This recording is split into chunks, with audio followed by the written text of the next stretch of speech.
બધા ગુજરાતીઓનો ફેવરેટ ફરસાણ એવું આજે આપણે બનાવીશું ફૂલવડીની રેસીપી, જે ભાવનગરના રંગોળા ગામનું ખૂબ ફેમસ છે.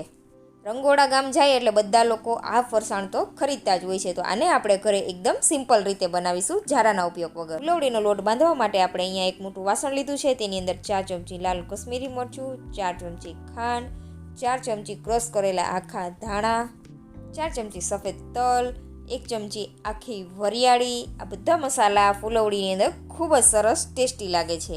અને 2 ચમચી આપણે ક્રશ કરેલા મરી ઉમેરી દેવાનું છે. મરીને આ રીતે અધકચરા જ વાટવાના છે. અડધી ચમચી લીંબુના ફૂલ, અડધી ચમચી બેકિંગ સોડા અને અડધી ચમચી આપણે અહીંયા નમક ઉમેરી દીધેલું છે.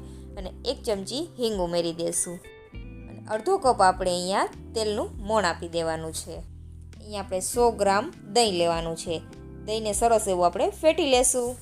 તો હવે દહીં સાથે બધા મસાલાને સરસ એવું મિક્સ કરી દેવાનું છે. આ ફૂલવડી થોડી ખાટી મીઠી ચટપટી સરસ લાગે છે, એટલે આપણે બધા જ મસાલા બેલેન્સ કરીને ઉમેરવાના છે.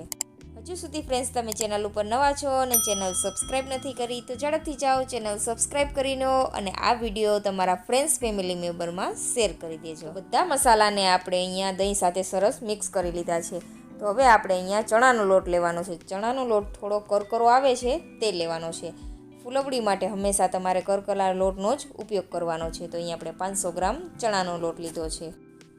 તો પહેલાં લોટ ઉમેરી દઈ પછી સરસ એવું મિક્સ કરી દેવાનું છે. પછી જ પાણી ઉમેરવાનું છે. આ રીતે આપણે મસાલા અને લોટને સરસ એવો મિક્સ કરી દેવાનો. જરૂર લાગે તો 1 થી 2 ચમચી જેટલું તેલ ઉમેરતા જઈને આ રીતનો લોટ બાંધી લેવાનો છે. આ લોટ તો આપણે થોડો એવો સોફ્ટ જ રાખવાનો છે, વધુ કઠણ નથી બાંધવાનો. તો આ રીતે આંગળીની છાપ આપણે લોટ ઉપર રાખી દઈશું અને ઉપરથી થોડું પાણી ઉમેરી દેવાનું છે. અને લોટને આપણે 30 થી 40 મિનિટ માટે રેસ્ટ આપી દેવાનો છે. લોટને રેસ્ટ આપવો ખૂબ જરૂરી છે, જેથી લોટ સરસ એવો સેટ થઈ જાય. અને લોટ ઉપર આપણે થોડું પાણી પણ ઉમેરી દીધું છે, જેથી લોટ છે તે સુકાઈ પણ ન જાય રેસ્ટ આપતી વખતે. તો 40 મિનિટ જેવો સમય આપણે લોટને રેસ્ટ આપી દીધેલો હતો. તો હવે આપણે લોટમાંથી થોડો લોટ આ રીતે અલગ કાઢી લેવાનો છે અને થોડું પાણી ઉમેરતા જઈને લોટને સરસ એવો મસળી લેવાનો છે. લોટને વધુ ઢીલો પણ નથી કરવાનો. આ રીતે થોડું પાણી ઉમેરતા જઈને સરસ લોટને મસળી લેશું આપણે. સાઈડમાં આપણે તેલને પણ ગરમ થવા માટે રાખી દેવાનું છે. તો આ રીતે આપણે લોટને સરસ મસળી લીધો છે. તમે જોઈ શકો છો બાજુના લોટ કરતાં આ લોટનો કલર થોડો ચેન્જ થઈ ગયેલ છે. તો લોટ આપણો સરસ મસળાઈને રેડી છે. તો આપણું તેલ પણ ગરમ થઈ ગયું છે. તો આ રીતે હાથેથી આપણે રાઉન્ડ શેપ આપી દઈશું અને ફૂલવડીને આ રીતે તેલમાં ઉમેરતા જવાની છે. ફૂલવડીને આપણે તેલમાં ઉમેરીએ પછી તરત નથી પલટાવવાની. 1 થી 2 મિનિટ માટે તેને તળાવા દેવાની છે. 1 થી 2 મિનિટ પછી જ આપણે તેને પલટાવવાની છે.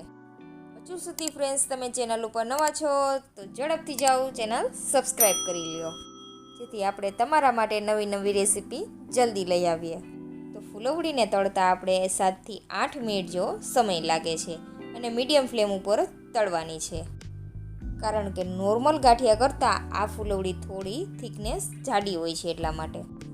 તો આપણી ખૂબ જ સરસ ટેસ્ટી એવી ફૂલવડી તૈયાર છે. આ જ પ્રોસેસથી આપણે બીજી ફૂલવડી બનાવીને તૈયાર કરીશું. જો તમારી પાસે ફૂલવડી બનાવવાનો જારો નથી તો જારાના ઉપયોગ કર્યા વગર પણ તમે ફૂલવડી આસાનીથી તૈયાર કરી શકો છો.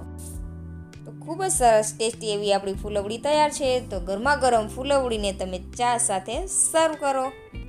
તો ભાવનગરના રંગોળા ગામનું ખૂબ ફેમસ ફરસાણ છે આ ફૂલવડીનો ટેસ્ટ ખૂબ જ સરસ હોય છે. ખાટો, મીઠો અને તીખો બધા જ ફ્લેવર એકસાથે આવી જાય છે. ફૂલવડી આ રીતની થોડી ગોલ્ડન બ્રાઉન રંગની થાય ત્યાં સુધી આપણે તેને તળી લેવાની છે. આ રીતે બનેલી ફૂલવડીને તમે એરટાઈટ ડબ્બામાં ભરીને મહિનો સુધી સ્ટોર પણ કરી શકો છો. તો મસાલેદાર ફૂલવડી રેડી છે. તો ફૂલવડી આપણી બહારથી એકદમ ક્રિસ્પી અને અંદરથી સોફ્ટ બનીને તૈયાર થયેલી છે. તો તમારા સિટીમાં આ ડીશને તમે શું નામથી ઓળખો છો તે પણ કમેન્ટ કરીને જરૂરથી જણાવજો. અને હાલમાં જ તહેવારોની સિઝન ચાલી રહી છે, તો આ તહેવારોની ઉજવણીમાં તમે પણ આ ફરસાણ જરૂરથી ટ્રાય કરજો. રેસીપી પસંદ આવે તો ચેનલને સબસ્ક્રાઈબ કરવાનું તો ભૂલતા જ નહીં. મળીશું નવી રેસીપી સાથે. ત્યાં સુધી આવજો. Thank you for watching.